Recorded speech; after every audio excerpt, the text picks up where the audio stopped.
മധ്യപൂർവേഷ്യയിലെ രാഷ്ട്രീയ സൈനിക സാഹചര്യങ്ങൾ വീണ്ടും അന്താരാഷ്ട്ര തലത്തിൽ വലിയ ചർച്ചകൾക്ക് വഴിവെച്ചിരിക്കുകയാണ്. അമേരിക്കയും ഇറാനും തമ്മിലുള്ള സംഘർഷം വർഷങ്ങളായി തുടരുന്നുണ്ടെങ്കിലും സമീപകാല സംഭവ വികാസങ്ങൾ ഇരു രാജ്യങ്ങളും തമ്മിലുള്ള ബന്ധം കൂടുതൽ സങ്കീർണമാക്കുന്നുവെന്നാണ് വിലയിരുത്തൽ. വ്യോമാതിർത്തി ലംഘന ആരോപണങ്ങൾ, ഡ്രോൺ പ്രവർത്തനങ്ങൾ, സൈനിക കേന്ദ്രങ്ങൾ ലക്ഷ്യമിട്ടുള്ള ആക്രമണങ്ങൾ, ഹോർമുസ് കടലിടുക്കിനോട് ചേർന്നുണ്ടായ സംഭവങ്ങൾ എന്നിവയാണ് നിലവിൽ ലോക ശ്രദ്ധ പിടിച്ചുപറ്റുന്നത്. എന്നാൽ ഈ വിഷയത്തെ വിലയിരുത്തുമ്പോൾ ഒരു കാര്യം പ്രത്യേകം ശ്രദ്ധിക്കേണ്ടതുണ്ട്. സംഘർഷ സാഹചര്യങ്ങളിൽ പുറത്തു വരുന്ന പല വിവരങ്ങളും പലപ്പോഴും ബന്ധപ്പെട്ട രാജ്യങ്ങളുടെ ഔദ്യോഗിക അവകാശവാദങ്ങളായിരിക്കും. സ്വതന്ത്ര സ്ഥിരീകരണങ്ങൾ ലഭിക്കുന്നതുവരെ അത്തരം വിവരങ്ങളെ സൂക്ഷ്മതയോടെയാണ് കാണേണ്ടത്.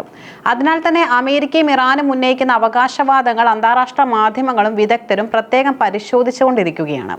അമേരിക്കയും ഇറാനും തമ്മിലുള്ള തർക്കം ഇന്നലെയോ ഇന്നോ തുടങ്ങിയ ഒന്നല്ല. 1979 ഇറാനിയൻ വിപ്ലവത്തിന് ശേഷം ഇരു രാജ്യങ്ങളും തമ്മിലുള്ള ബന്ധം വലിയ രീതിയിൽ മാറി. അമേരിക്കയുടെ പിന്തുണയുള്ള ഭരണകൂടം ഇറാനിൽ നിന്ന് പുറത്താക്കപ്പെട്ടതോടെ പുതിയ ഇസ്ലാമിക് റിപ്പബ്ലിക് രൂപം കൊണ്ടു.